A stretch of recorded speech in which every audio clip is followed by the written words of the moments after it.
আসসালামু আলাইকুম। আপনাদের সবাইকে স্বাগত জানাচ্ছি ইউশাস মম ব্লগ অ্যান্ড কুকে। তো আজকে আপনাদের জন্য খুবই মজার একটা রেসিপি নিয়ে হাজির হয়ে গিয়েছি। সেটা হচ্ছে নিরামিষ সবজি। আর শীতকালে কিন্তু এই সবজিটা খেতে ভীষণ মজা। আর এখন যেহেতু অনেক বেশি শাকসবজি পাওয়া যায়, তো এই সবজিটা করা কিন্তু খুবই সহজ।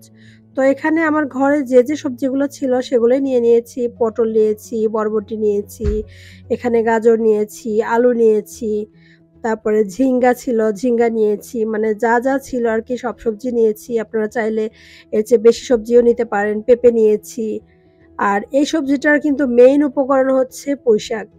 তো আমি এখানে পুঁইশাকও নিয়েছি। এই যে দেখতে পাচ্ছেন অনেকগুলো পুঁইশাক আমি এখানে কেটে মানে ধুয়ে তারপরে কেটে নিয়েছি। পানি ঝরিয়ে নিয়েছি। আর এই পুঁইশাকটা কিন্তু একদম ফ্রেশ ছিল। তো চলুন রান্নায় চলে যাই। রান্না করার জন্য এখানে একটা হাঁড়িতে আমি পেঁয়াজ দিয়ে দিয়েছি কাঁচামরিচ। আর রান্নাটা কিন্তু কাঁচামরিচেই করা হবে। আর সরিষার তেলের রান্না সেটা কিন্তু একটু অন্যরকম মজাই হয়। তো যাই হোক দেখতে পাচ্ছেন সরিষার তেলে কিন্তু ফেনা উঠে গিয়েছে। এখন আমি পেঁয়াজটাকে একটু ভালো করে ভেজে নিব। আর পেঁয়াজটা একটু লালচে হয়ে আসলে তার মধ্যে দিয়ে দিব পাঁচফোড়ন। এখানে ১ চামচের মতো পাঁচফোড়ন দিয়ে দিলাম। আপনাদের সবজির পরিমাণ যদি অনেক বেশি হয় সেক্ষেত্রে আপনারা পরিমাণটা বাড়িয়ে কমিয়ে দিবেন। তারপরে দিয়ে দিচ্ছি এখানে ৩ টা শুকনা মরিচ। শুকনা মরিচটা একটু ভাজা হয়ে গেলে তারপরে এখানে লবণ দিয়ে দিচ্ছি। লবণটা দেওয়ার পরে পেঁয়াজটা একটু দ্রুত ভাজা হবে। তো এখন এখানে একটু পানি দিয়ে দিচ্ছি। পেঁয়াজটা পুড়ে যাচ্ছিল। পানিটা দেওয়ার পরে পেঁয়াজটাকে একটু ভালো করে কষিয়ে নিব। পেঁয়াজটা কষানো হওয়ার পরে আর কি আমি একে সব মসলা দিয়ে দিব। তো এখানে আরেকটু পানি দিয়ে দিলাম। তারপরে আবার একটু নেড়ে-চেড়ে নিচ্ছি। এখন এখানে দিয়ে দিচ্ছি ১ চা চামচ ধনিয়া গুঁড়া, ১/২ চা চামচ হলুদ গুঁড়া, ১ চা চামচ আদা বাটা আর ১ চা চামচ ভরে রসুন বাটা। তো এই হচ্ছে আমার সবজির মসলা, আর কোনো মসলা দিব না এখানে। মসলাটা ভালো করে কষিয়ে নিচ্ছি। আর এটা কিন্তু আমি কাঁচামরিচ দিয়ে রান্না করব, এজন্য শুকনা মরিচ আর দিলাম না। তো মসলাটা কষানো হওয়ার পরে আমি কেটে ধুয়ে রাখা সবজিগুলো দিয়ে দিচ্ছি। আর এই সবজিটা কিন্তু আমি একদম পানি ছাড়া কষাবো। এই জন্য চুলার আঁচটা একদম কমিয়ে দিতে হবে। কমিয়ে দিয়ে আস্তে সবজিটাকে কষিয়ে নিতে হবে। এখন ঢেকে দিলাম। ঢেকে দিয়ে সবজিটাকে সিদ্ধ করে নিতে হবে।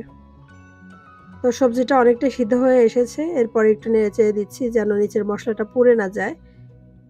আর সবজিটা কিন্তু অনেকটাই সিদ্ধ হয়ে এসেছে। তো আবারও ঢাকনাটা উঠিয়ে দেখলাম। এখন আমার সবজিটা আমি চেক করে নিয়েছিলাম যে মোটামুটি আ সিদ্ধ হয়ে গিয়েছে। তারপরে আমি আমার মেইন উপকরণ যেটা পুঁইশাকটাকে দিয়ে দিচ্ছি। পুঁইশাকটা দেয়াতে কড়াইটা ভরে গিয়েছে। এখন আমি এটাকে আর নাড়ব না। একটু ঢেকে দিলে পুঁইশাকটা কমে যাবে। তো পুঁইশাকটা দেওয়ার পরে একটু ঢেকে রান্না করেছি মিনিট ৩ এক আরকি। দেখেন পুঁইশাকটা কিন্তু অনেকটাই কমে গিয়েছে। এখন নাড়তে-চাড়তে একটু সুবিধা হবে। এখন নেড়ে-চেড়ে নিচ্ছি। আর এই সবজিটা কিন্তু একদম মানে যতক্ষণ আমি কষাবো ততক্ষণ চুলার আঁচটা কিন্তু একটু মিডিয়ামেই রাখতে হবে। একদম হাই হিটে করে দেয়া যাবে না। তো কষানো হওয়ার পরে আর কি আমি পানি দিয়ে দিচ্ছি পরিমাণ মতো। আর এটা কিন্তু একটু ঝোল মানে ভালো লাগে সবজিটা। এক্কেবারে মাখা না। এটার পাতলা একটা ঝোল। এটা রুটি, পরোটা সবকিছু দিয়ে খেতে কিন্তু অনেক ভালো লাগে। তো ঢেকে দিলাম। বলক উঠে গিয়েছে। কিছুক্ষণ জাল দেওয়ার পরে পানিটাও কমে এসেছে। এখন এর মধ্যে আমি দিয়ে দিচ্ছি গরম মসলা গুঁড়া। এটা অপশনাল, আপনাদের থাকলে দিবেন, না থাকলে দরকার নাই। আমার বাসায় ছিল, আমি একটু দিয়ে দিলাম। একটু দিলে আরকি বেশি ভালো লাগে। এরপর দিয়ে দিচ্ছি একটু চিনি, ১ চা চামচের মতো। চিনিটা দিলে আরকি সবজির স্বাদটা একটু হালকা মিষ্টি লাগে, খেতে কিন্তু ভালো লাগে। তো আমার সবজিটা রান্না প্রায় শেষের দিকে। এখন এখানে দিয়ে দিব আমি লবণ। লবণ কিন্তু আগেও দিয়েছি। লবণটা একটু কম হয়েছিল। তো তার জন্য আবার একটু লবণ দিয়ে একটু নেড়ে-চেড়ে আর একটু বলক উঠিয়ে নিব। তারপরে একটু ঢেকে দিলাম। ঢেকে দেওয়ার পরে এখন আবার ঢাকনাটা উঠিয়ে নিচ্ছি। দেখতে পাচ্ছেন ঝোলটা কিন্তু অনেকটাই কমে এসেছে।